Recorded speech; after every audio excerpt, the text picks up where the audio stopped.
নমস্কার, আসে না তো ফিরে ইউটিউব চ্যানেলের পক্ষ থেকে সকলকে স্বাগত জানাই। দর্শক মনোরঞ্জনে এবং আনন্দদানের জন্য লেখক সুধাংশুশেখর বৈদ্য কিছু রহস্যময় ও সুন্দরবনের কিছু ভূতের গল্প যা তার চোখের সামনে ঘটে গেছে সেটাই কাহিনী আকারে তুলে ধরেছেন। তো আজকের মূল কাহিনী সুধাংশুশেখর বৈদ্য। আজকের নিবেদন কেঁদোখালীর শাকচুন্নি। কেঁদোখালী সুন্দরবনের জঙ্গলের একটি বহুল প্রচারিত নাম ও প্রসিদ্ধ স্থান। সেখানে দুঃখীকে তার চাচা ধনা মহুলে বনের দেবতা দক্ষিণ রায়ের নির্দেশে তুলে দিয়ে এসেছিল প্রচুর মধু পাবে বলে। অথচ গহীন অরণ্যের সেই স্থানটি আজও অবধি কেবলমাত্র কিছু কিছু মহলে ও কিছু কিছু মাছ কাঁকড়া ধরার জেলেরা ছাড়া সুন্দরবনের লোকালয়ের মানুষজন অধিকাংশরাই যায়নি ও দেখেওনি। তবুও সকলের মুখে মুখে ওই কেঁদোখালীর নাম চালু আছে। সুন্দরবনের নদী সীমানার এপারে এক গ্রাম, শুক্কুর আলী বাউলে আর সুখচাঁদ মাঝি একই পাড়াতে বাস করে। দুজনের নামের আদ্য অক্ষর সু উচ্চারণ হয় বলে ওরা একে অপরকে সয়া বলেই ডাকে। দুজনেই সাহসী কাট্টা গোট্টা মানুষ। শুক্রের দাড়িটা সুচালো আর সুখচাঁদ দেখতে যেমন ফর্সা তেমনি সুপুরুষ। ওদের মধ্যে কোনো দ্বন্দ্ব কলহ নেই। ওদের দুজনেরই প্রধান জীবিকা হলো রাত্রি অন্ধকারে গোপনে সুন্দরবনের জঙ্গলে নদীখানিতে ঢুকে জাল দিয়ে মাছ কাঁকড়া ধরা। সময়টা বর্ষাকাল।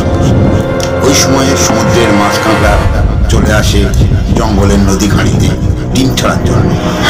বর্ষাকালে প্রচুর বর্ষা আর মশামাছির উপদ্রবটা অত্যধিক হয় বলে রেঞ্জাররা লঞ্চ নিয়ে পাহারা দেয় বলে, কিন্তু রাত্রিতে তরলে জানলা বন্ধ করে মাছ নদীতে অ্যাঙ্কার মেরে ঘুমিয়ে থাকে।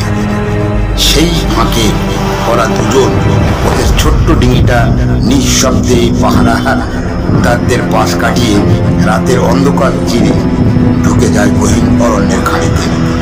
ওরা দুজনেই ঠিক করলো যে আজ আর কাছাকাছি নয়। কাছাকাছি তো ওদের মতো অনেকেরই নদীতে জাল ভাসাচ্ছে, ফলে মাছ তেমন আর হচ্ছে না। বরং যেখানে সচরাচর জেলেরা যায় না সেখানে যাওয়া যাবে। একে তো রায়মঙ্গল ভীষণ চওড়া নদী, তার উপর গাঢ় অন্ধকার, আকাশে মেঘের ঘনঘটা, মাঝে মাঝে বিদ্যুৎ চমকাচ্ছে। তাই নদীতে পড়েছে ভীষণ টান। ডিঙি ঢুকিয়ে দিল এক খাঁড়ির মধ্যে।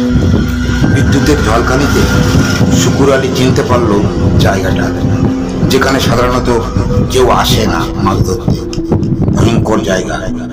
স্রোতের টানে ডিঙির পাছায় একটু খাঁড়ির পাড়ের কাছে গেলেই রক্ষে নেই।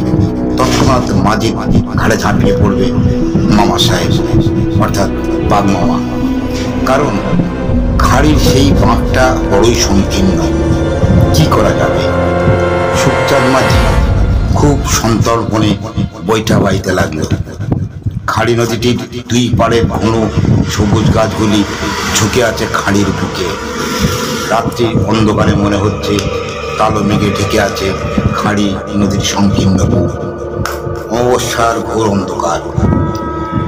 গভীর জঙ্গলের দুই ধার থেকে ভেসে আসছে বিভিন্ন রাতচরা প্রাণীর বিকট ডাকের শব্দ। কত যে মানুষ বাজি খেয়েছে এখানে দাঁড়িয়ে অজ্ঞানে। মনে হচ্ছে তাদেরই অশরীরী আত্মচিৎকার। চারিদিকে শুধু বন ঝিঁঝি, কান ফাটানো ডাক, মাঝে মাঝে বুনো শুয়ারের সঙ্গে বাঘের লড়াইয়ের হুঙ্কার। আবার ওদের ডিঙির পাশাপাশি চটপট চটপট করে শব্দ করে কে যেন শব্দ করে ছুটে পালাচ্ছে। হঠাৎ গাছের ডাল থেকে যেন একটা চেঁচানো ডাক ছেড়ে ফর ফর করে সুখচাঁদের মাথার উপর দিয়ে উড়ে গেল। তার বুকটা ধড়াস করে উঠল।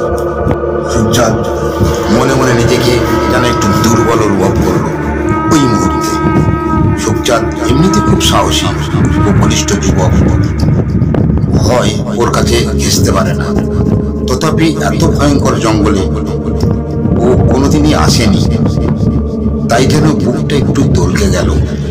চারিদিকে সজাগ দৃষ্টি মেলে ধীরে ধীরে ডিঙি বেয়ে এগোতে থাকল। শুকুর আলী বাউলে মানুষ, টুকটাক পুষ্পার টানে। সুখচাঁদকে ডেকে বলে, ভয় করিস না যেন, আমি তো আছি, ওই সামনেই জাল ফেলে দেবো। সুখচাঁদ শুকুরকে ডেকে বলে, সয়া, খাঁড়ির দিকে ওটা কি এপার হয়ে আছে? শুকুর বললে, ওটা যেন একটা কাজ, খাঁড়ি এপার থেকে ওপার। সে কি, এরকম কোথাও তো দেখিনি। আগেও তো একবার এসেছে সে, কিন্তু নদীর এপার ওপার অত মোটা গাছ ডালপালা ছড়িয়ে পড়ে আছে, সে কি হয়? কত লম্বা গাছ জঙ্গলের কোথাও তো নজরে পড়ে না। সুখচাঁদ বইটা চালালো, বন্ধ করে দিল। ডিঙি আপন গতিতে ধীরে ধীরে এগোতে লাগলো গাছটির দিকে। ওরা দুজনেই তীক্ষ্ণ দৃষ্টি মেলে চেয়ে রইল গাছটির দিকে।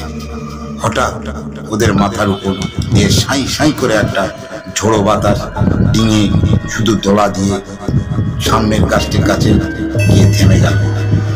সুখচাঁদ বললে, ব্যাপারটা কি সয়া? গাছটির কাছেই ডিঙিটা একেবারে পৌঁছে গেছে প্রায়। শুকুরকে চিৎকার করে বলে উঠল, ডিঙি গ্যারাপিনটা মারো শিগগির, গাছটার উপরে গিয়ে পড়লাম যে আমরা। গ্যারাপিন মারার সঙ্গে সঙ্গে স্রোতের টানে পাছা মাথা ঝঁক করে ঘুরে গিয়ে একেবারেই জলে ভাসা গাছটার কাছে দাঁড়িয়ে গেল ডিঙিটা। ওরা 2 রাত্রি ধরে ডিঙি বেয়ে বেয়ে বেশি মাছের লোভে কোথায় এসে পড়ল ভেবে কুল পায় না সুখচাঁদ। আসার সময় বউয়ের সঙ্গে ঝগড়াঝাটি করে এসেছে। বউটি তার মন মারা হয়ে দাওয়ায় বসেছিল, কোনো জিনিসপত্র গুছিয়ে দেয়নি সে। সুখচাঁদের মনও বাড়ির থেকে পড়েছিল। শুকুর আলী বলে উঠল, দেখো সয়া, ওই শোয়া গাছের গুড়ির উপরে। সুখচাঁদ বিদ্যুতের আলোয় পরিষ্কার দেখতে পেল তার বউ গাছটির গুড়ির উপরে লম্বা লম্বি হয়ে ডান হাতটা কানের কাছে ঠেকিয়ে কাত হয়ে সুন্দর সেজেগুজে শুয়ে আছে আর মুচকি মুচকি হাসছে। শুকুর আলী সুখচাঁদের কানের কাছে গিয়ে বলল, তোমার বউ এখানে এলো কি করে? ব্যাপারটা কি? এ যাত্রায় মাছ ধরা আর হলো না, পেছনে শাকচুন্নি লেগেছে। 2 দিন শুধু শুধু ডিঙি বাবাই সার হলো। সুখচাঁদ বলে, সয়া, ঘরে ফিরে চলো, আমারও ভালো লাগছে না। অজানা আশঙ্কায় যেন ব্যস্ত হয়ে উঠল সে। সুখচাঁদের কথা শেষ হতে না হতেই সুন্দরী বউটি বলে উঠল, শুধু শুধু চলে গেলে হবে, আমাকেও ডিঙিতে তুলে নিয়ে চলো, একসঙ্গে যাব। তোমাকে নিয়ে যেতে এসেছি বুঝলে, আজ 2 দিন তোমাকে কাছে পাইনি, তাই চলে এলাম। আদরের ভঙ্গিতে বলে, তুমি এক্ষুনি আমাকে বাড়ি নিয়ে চলো। শুকুর আলী গর্জে উঠল, বলল, রাখ, তোর বাড়ি যাওয়াচ্ছি। শুকুর হরিণ বাউলে কি একটা মন্ত্র বলে দিল জোরসে হাত। অমনি হাউ মাউ করে কাঁদতে কাঁদতে বিকট মূর্তি ধরে ঝড়ের বেগে অন্ধকারে মিলিয়ে গেল। একদণ্ড দেরি না করে ওরা বাড়ির দিকেও রওনা দিল। ঘরে ওঠা মাত্রই সুখচাঁদ দেখতে পেল তার বউ গলায় দড়ি দিয়ে ঝুলছে। ধন্যবাদ মন দিয়ে গল্পটি শোনার জন্য। এরকম ধরনের গল্প শুনতে আমাদের চ্যানেলটিকে সাবস্ক্রাইব করুন।